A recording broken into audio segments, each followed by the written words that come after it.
Hello दोस्तों, नमस्कार। आप लोगों का ऑल इंडिया स्टडी में स्वागत है। आइए आज हम जानेंगे सीडीपी में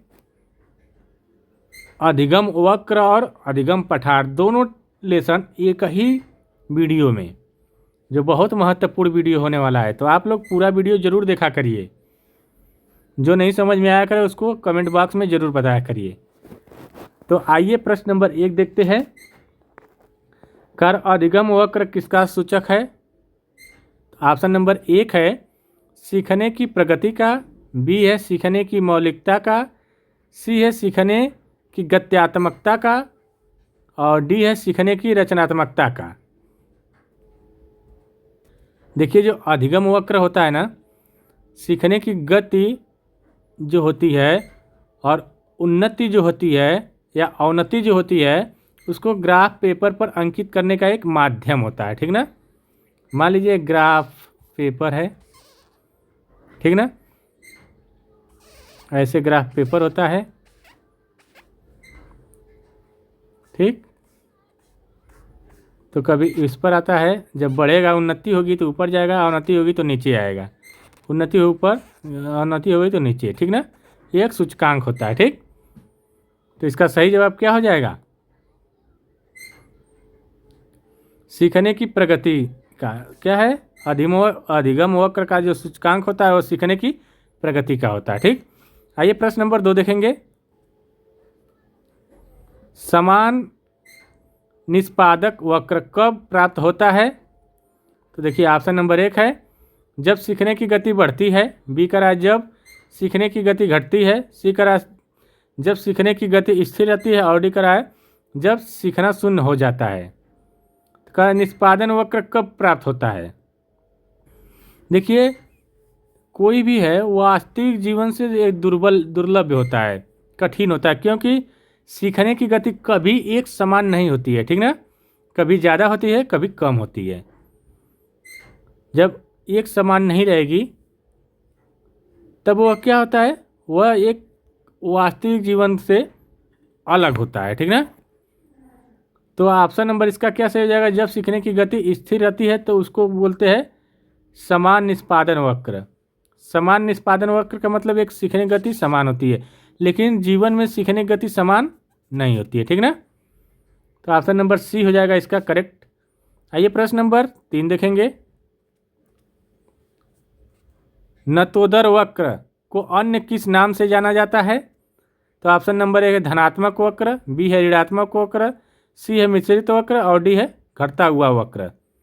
नतोदर वक्र होता क्या है, पहले इसको जानेंगे तभी तो।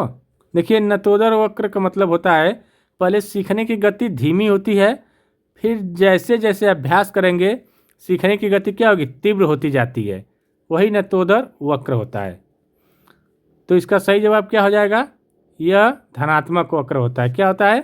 धनात्मक वक्र होता है। पहले थोड़ा होता है, फिर बढ़ता है, फिर बढ़ता बढ़ता बढ़ता जाता है, ठीक ना? प्रश्न नंबर अगला देखेंगे। उन्नतोदर वक्र में सीखने की गति कैसी होती है? उन्नतोदर वक्र में, ठीक ना? यह क्या होता है? इसे ऋणात्मक वक्र भी कहते हैं। इसमें क्या होता है? सीखने की जो गति होती है ना, पहले ज़्यादा रहती है, फिर कम होते होते कम होती चली जाती है, ठीक ना? इसमें थकान या अरुचि के कारण अंत में गति क्या हो जाती है? धीमी हो जाती है। तो प्रारंभ में तेज रहती है, अंत में मंद हो जाती है। तो ऑप्शन नंबर 1 करेक्ट हो जाएगा इसका, ठीक ना? आइए प्रश्न नंबर 5 देखेंगे। यस आकार वक्र किसका मिश्रण है? तो ऑप्शन नंबर 1 है रेखी और नतोदर का, बी है नतोदर और उन्नतोदर, सी है केवल उन्नतोदर और डी इनमें से कोई नहीं। तो देखिए, जो यस आकार होता है ना, यह मिश्रित वक्र होता है। कैसा होता है? यस आकार मिश्रित वक्र होता है, ठीक ना? तो मिश्रण होता है। तो रेखी और नतोदर और उन्नतोदर दोनों होता है। इसमें कभी तेज होती है, कभी स्लो होती है, ठीक ना? प्रश्न नंबर 6 देखेंगे। अधिगम वक्र के प्रथम सोपान में क्या होता है? तो ऑप्शन नंबर 1 है पठार, बी है प्रारंभिक स्फुर और सी है मध्य सुस्ती और डी है अंतिम प्रयास। तो देखिए नया कौशल सीखने का समय उत्साह के कारण शुरू में क्या होता है, सीखने की दर तेजी से होती है, ठीक ना। प्रारंभिक में क्या होता है, तेज होता है। तो ऑप्शन नंबर बी करेक्ट हो जाएगा, प्रारंभिक स्फुरद, ठीक है। स्फुरद मतलब स्टार्टिंग क्या होता है, तेज होता है। आइए प्रश्न नंबर 7 देखेंगे। अधिगम वक्र में शारीरिक सीमा क्या दर्शाती है। तो ऑप्शन नंबर 1 है वह बिंदु जिसके पास सुधार संभव नहीं है। बी का रहा है सीखने की शुरुआत, और सी का रहा है अभ्यास की कमी, और डी का रहा है केवल थकान। तो देखिए जो अधिगम वक्र होता है, जो शारीरिक सीमा होती है, यह जो दर्शाती है वह बिंदु जिसके बाद सुधार संभव नहीं होता है। तो ऑप्शन नंबर ए करेक्ट हो जाएगा, ठीक ना। आइए प्रश्न नंबर 8 देखेंगे। गेट्स के अनुसार अधिगम वक्र क्या है। तो ऑप्शन नंबर 1 है व्यवहार में परिवर्तन, बी है सीखने की क्रिया से होने वाली गति और प्रगति का ग्राफ, सी है बुद्धि का मापन, और डी है स्मृति का प्रकार। तो देखिए गेट्स ने स्पष्ट किया था कि वक्र सीखने की मात्रा, गति और उन्नति को व्यक्त करता है, ठीक ना। जो वक्र होता है ना, वक्र इस तरह, ये क्या करता है, उन्नति, गति, मात्रा, इस सबको क्या करता है, व्यक्त करता है। तो ऑप्शन नंबर इसका क्या हो जाएगा, सीखने की क्रिया में होने वाली गति और प्रगति का ग्राफ, यह वक्र कहलाता है। आइए प्रश्न नंबर 9 देखेंगे। सीखने की वह अवधि जब सीखने की प्रक्रिया में कोई उन्नति नहीं होती तो क्या कहलाती है। तो ऑप्शन नंबर है अधिगम वक्र, बी है अधिगम का पठार, सी है स्मृति, और डी है ध्यान। जब कोई परिवर्तन नहीं होगा तो वह सीखने का क्या कहलाएगा, पठार कहलाएगा, ठीक ना। तो ऑप्शन नंबर बी करेक्ट हो जाएगा, अधिगम का पठार। आइए प्रश्न नंबर 10 देखेंगे। ऋणात्मक त्वरित वक्र का आकार कैसा होता है। तो ऑप्शन नंबर 1 है ऊपर की ओर उठा हुआ, बी है नीचे की ओर झुका हुआ, सी है सीधा रेखा, और डी है सर्पिलाकार। तो देखिए ये कैसा होता है ना, ऋणात्मक वक्र नीचे की ओर झुका होता है, ठीक ना। कैसा होता है, नीचे की ओर झुका हुआ, उन्नत दर होता है, क्या होता है, उन्नत दर, ठीक ना। आइए प्रश्न नंबर 11 देखेंगे।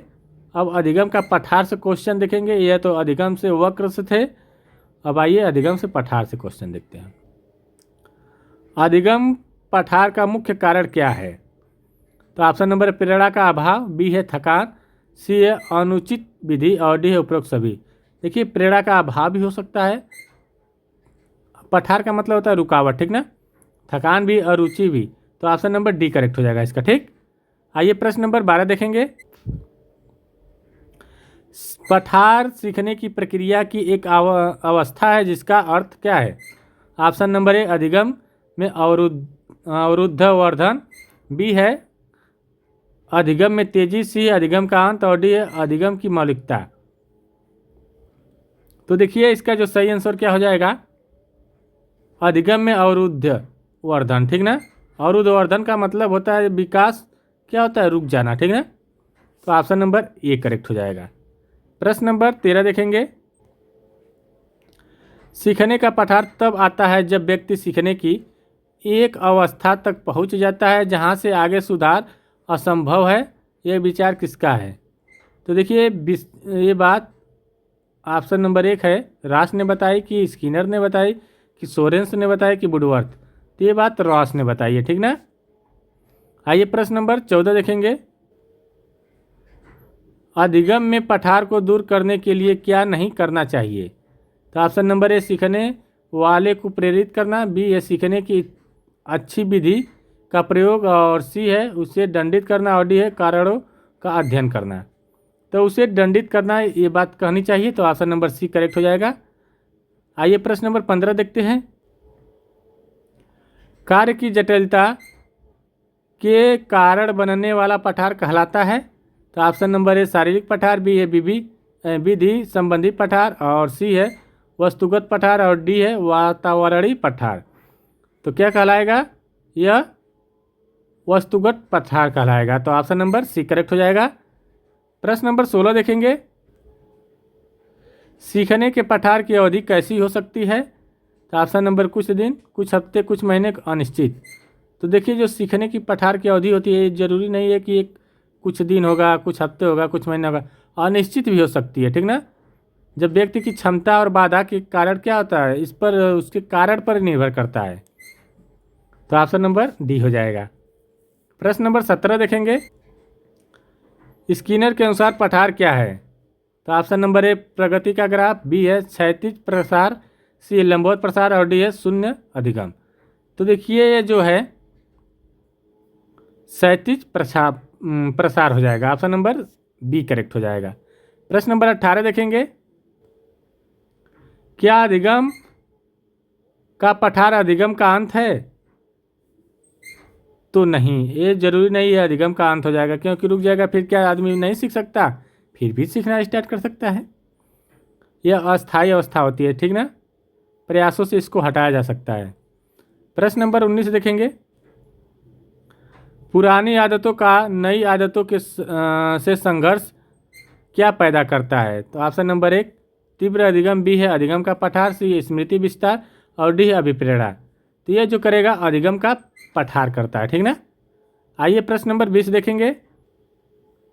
विद्यालय का वातावरण अधिगम में पठार का कारण बन सकता है यदि वह ऑप्शन नंबर एक प्रजातांत्रिक हो, नीरस और प्रेरणाहीन हो, सी है बाल केंद्रित हो और डी है लचीला हो। तो इसका सही आंसर क्या हो जाए? नीरस और प्रेरणाहीन हो तो वह पठार का कारण बन सकता है, ठीक ना। आइए प्रश्न नंबर 21 देखेंगे। अधिगम वक्र में अंतिम स्फुरण कब आता है? शुरुआत में तो आएगा नहीं, पठार के मैदान में ऐसा कोई बात नहीं, समाप्ति के ठीक पहले, जब अंतिम है तो समाप्ति से ठीक पहले क्या होता है, यह आता है, ठीक ना। लक्ष्य के करीब पहुंचने पर व्यक्ति एक बार फिर क्या करता है, ऊर्जा से प्रयास करता है। प्रश्न नंबर 22 देखेंगे। ग्राफ पेपर पर अधिगम को प्रदर्शित करने की विधि किसने दी? तो ऑप्शन नंबर ए एबिंगहास, क्या है, प्रश्न नंबर 1 है एबिंगहास, बी है थार्नडाइक, सी है कोहलर, डी है पावलोव। तो ये जो दी है ग्राफ पेपर पर अधिगम को प्रदर्शित करने की बात कही है तो एबिंगहास ने कही है, ठीक ना। आइए प्रश्न नंबर 23 देखेंगे। सीखने की मात्रा को y अक्ष पर और प्रयास को x अक्ष पर दिखाने वाला वक्र है? तो ऑप्शन नंबर ए स्मृति वक्र, बी है अधिगम वक्र, सी है व्यक्तित्व वक्र और डी है रुचि वक्र। तो क्या हो जाएगा? अधिगम वक्र, ठीक ना। आइए प्रश्न नंबर 24 देखेंगे। एक बच्चा साइकिल चलाना सीख रहा है, शुरू में वह गिरता है और फिर धीरे धीरे संभालता है, यह वक्र कैसा है? कैसा होगा? नतोदर होगा, ठीक ना, क्योंकि पहले धीरे धीरे फिर उसके बाद तेज़ी से, पहले धीरे धीरे सीखता है फिर तेज़ी से सीख लेता है, पहले धीरे धीरे गिर रहा है फिर धीरे धीरे वह पूरा सीख लिया, ठीक ना। आइए प्रश्न नंबर 25 देखेंगे। पठार आने पर शिक्षक की क्या भूमिका होनी चाहिए, मतलब रुकावट आने पर? तो देखिए सीखने की विधि में परिवर्तन करना जरूरी होगा, तभी यह पठार हटेगा, ठीक ना। आइए प्रश्न नंबर 26 देखेंगे। अधिगम वक्र में उतार चढ़ाव का कारण क्या है? तो ऑप्शन नंबर 1 केवल बुद्धि, केवल आ गया तो काट दो, ध्यान और उत्साह का स्तर, अगर ध्यान भी नहीं दोगे और उत्साह का स्तर कम हो जाएगा तो उतार चढ़ाव आएगा, ठीक ना, एकाग्रता नहीं बनी रहेगी। तो आइए प्रश्न नंबर 27 देखेंगे। प्लेटो शब्द का अर्थ क्या है? ऑप्शन नंबर 1 है पहाड़ी, बी है समतल भूमि या मैदान, सी है गहराई खाड़ी और डी है नदी। तो जो प्लेटो का मतलब होता है यह समतल भूमि या मैदान, ठीक ना। प्रश्न नंबर 28 देखेंगे। सीखने के वक्र में मध्य विश्राम क्या पैदा करता है? प्रश्न नंबर 28 है सीखने के वक्र में मध्य विश्राम क्या पैदा करता है? तो क्या पैदा करता है? पठार, सुधार, विस्मृति, त्वरण। तो यह सुधार पैदा करता है, ठीक ना। आइए प्रश्न नंबर 29 देखते हैं। एक व्यक्ति टाइपिंग सीख रहा है, उसकी गति 60 शत प्रति मिनट पर रुक गई, यह स्थिति कैसी है? जब रुक जाएगी तो अधिगम का क्या होगा? पठार होगा। ठीक ना। आइए प्रश्न नंबर 30 लास्ट और अंतिम क्वेश्चन देखेंगे। मनोवैज्ञानिक रूप से पठार का सबसे बड़ा कारण क्या है? तो ऑप्शन नंबर शारीरिक क्षमता, ज्ञान की सीमा, प्रेरणा का अभाव, मौसम।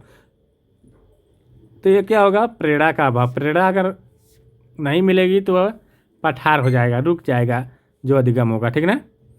तो देखिए वीडियो अच्छी लगी तो चैनल को लाइक शेयर सब्सक्राइब करिए। मिलते हैं अगले वीडियो में, तब तक के लिए नमस्कार।